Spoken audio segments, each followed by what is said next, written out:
Hello guys. അപ്പോൾ ഇന്ന് ഞങ്ങളിവിടെ ഒരു ബീഫ് സ്റ്റൂ വെക്കാൻ പോവുകയാണ്. അതിനായിട്ട് ഒരു കിഴങ്ങ്, ഒരു ക്യാരറ്റ്, സവോള, ഇഞ്ചി, വെളുത്തുള്ളി ഇതെല്ലാം ചെറിയ ചെറിയ കഷ്ണങ്ങളായിട്ട് അരിഞ്ഞ് കട്ട് ചെയ്ത് എടുത്തിട്ടുണ്ട്. അതിനൊപ്പം തന്നെ തേങ്ങാപ്പാൽ എടുത്ത് വെച്ചിട്ടുണ്ട്. ഇനി നമ്മൾ ഗ്യാസ് ഓൺ ചെയ്ത് അടുപ്പിലോട്ട് ചട്ടി വെച്ചതിന് ശേഷം ചട്ടി ഒന്ന് നന്നായിട്ട് ചൂടായി വരുമ്പോഴത്തേക്കും അതിലേക്ക് കുറച്ച് എണ്ണ ഒഴിച്ചു കൊടുക്കണം. ഇച്ചിരി ചട്ടി നന്നായിട്ട് ചൂടായതിന് ശേഷം എണ്ണ ഒഴിക്കാവുള്ളൂ, അല്ലെങ്കിൽ വെള്ളം ഉണ്ടെങ്കിൽ പൊട്ടിത്തെറിക്കും.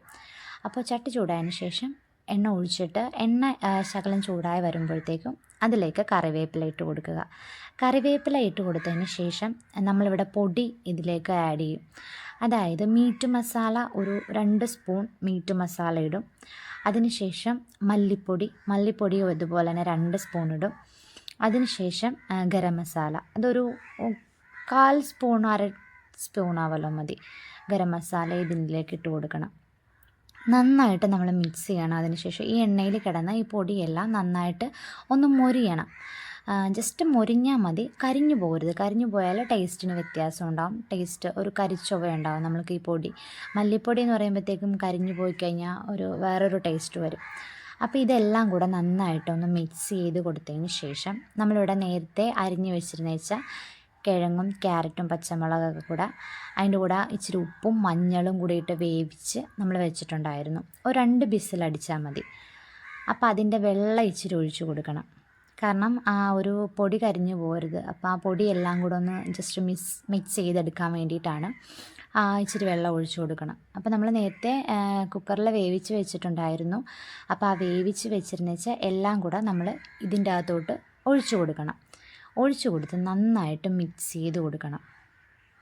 നല്ലതുപോലെ മിക്സ് ചെയ്ത് കൊടുത്തതിന് ശേഷം അതൊന്ന് തിളച്ച് വരുമ്പോഴത്തേക്കും നമ്മൾ നേരത്തെ എടുത്ത് വെച്ചിരുന്ന തേങ്ങാപ്പാൽ ഇതിൻ്റെ അകത്തോട്ട് മിക്സ് ചെയ്ത് കൊടുക്കണം. നന്നായിട്ട് മിക്സ് ചെയ്ത് കൊടുക്കണം.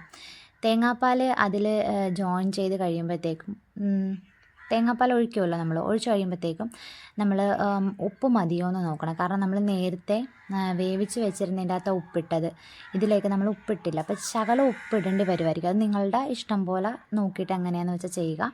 അപ്പോൾ ഇതിലേക്ക് ശകലം ഉപ്പ് വേണ്ടവരാണെങ്കിൽ, ഇപ്പോൾ ഞാൻ ഇച്ചിരി കൂടി ഇട്ട് കൊടുത്തിട്ടുണ്ടായിരുന്നു, ശകലം കൂടെ ഉപ്പിട്ട് കൊടുത്ത് നന്നായിട്ട് ഇളക്കി വെക്കണം. ഒരു 5 മിനിറ്റ് നിങ്ങൾ മൂടി വെക്കണം. 5 മിനിറ്റ് മൂടി വെച്ചതിന് ശേഷം നമ്മളൊരു ഇച്ചിരി തീ കൂട്ടിയിട്ട് ഒന്ന് നന്നായിട്ടൊന്ന് തിളപ്പിച്ചെടുക്കുക. ഒരുപാടൊന്നും തിളയല്ല, ജസ്റ്റ് ഒന്ന് തിള വരുന്നത് വരെ ഒന്ന് വെക്കണം. അതിന് ശേഷം നമുക്ക് ബ്രെഡിൻ്റെ കൂടെയോ പൊറോട്ടയുടെ കൂടെയോ ഒക്കെ കഴിക്കാൻ നല്ല ടേസ്റ്റാണ്. അപ്പോൾ എന്തായാലും പിന്നെ ഇതിൻ്റെ കൂടെ നമ്മൾ ഈ തേങ്ങാപ്പാൽ ചേർക്കുമ്പോഴത്തേക്കും അണ്ടിപ്പരിപ്പ് വേണമെങ്കിൽ ഇതിൻ്റെ കൂടെ നമുക്ക് അരച്ച് ചേർക്കാം, അല്ലെങ്കിൽ നമുക്ക് അല്ലാതെ വിടാം. അണ്ടിപ്പരിപ്പ്, കിസ്മിസ് ഇത് രണ്ടും സ്റ്റൂ വെക്കുമ്പോൾ നമുക്ക് ഇടാം. അപ്പോൾ കുറച്ചുകൂടെ ടേസ്റ്റ് കിട്ടും. ഞാൻ ഇതിൻ്റെ അകത്ത് ഇട്ടില്ല, കാരണം എൻ്റെ ഇല്ലായിരുന്നു, അതുകൊണ്ട് ഞാൻ ഇട്ടില്ല. പക്ഷേ അങ്ങനെ കൂടെ ചെയ്യുവാണെന്നുണ്ടെങ്കിൽ നല്ല ടേസ്റ്റ് ആയിരിക്കും. അപ്പോൾ നിങ്ങൾക്ക് എല്ലാവർക്കും ഇഷ്ടപ്പെട്ടെങ്കിൽ ഒന്ന് ട്രൈ ചെയ്ത് നോക്കുക. Okay, bye, Tata.